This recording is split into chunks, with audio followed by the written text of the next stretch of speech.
Hello, my name is NAEH, and I'm going into my second year at the University of Southern California. And here's my presentation called An Insight to Private Schools from a New Perspective. Growing up, I was told I had to go to college. After enrolling in Rainer Scholars, a college prep program, I was on the path to get into college. Along this path was going to a private school. This story is very personal to me because I went to a private school for 7 years, and I really want to change the understanding we have about private schools and how they support or fail to support Black students. As I go through this, I would like everyone to think about this question. How can we support Black students in predominantly white institutions, including both colleges and private schools? Historically, private schools were created and flourished after desegregation was put into place as a means for white people to escape it.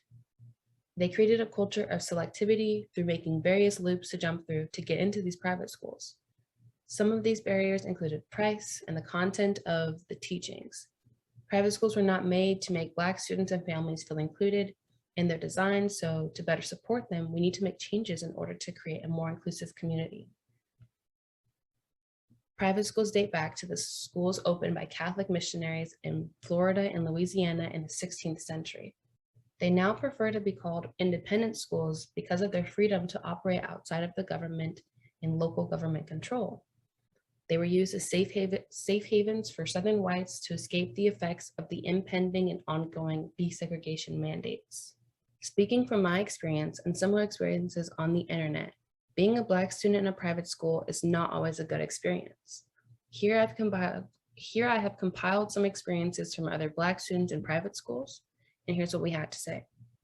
Performative activism, racist classmates, racist teachers, feeling isolated, not heard or listened to, institutionalized racism, feeling like I have to defend my culture, feeling that I as one person represent my entire race.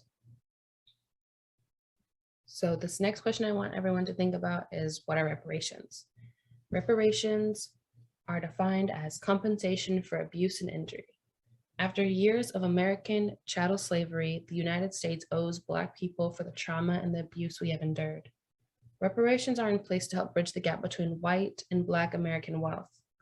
Reparations in the context of predominantly white institutions can look like an increase in the number of educated Black students.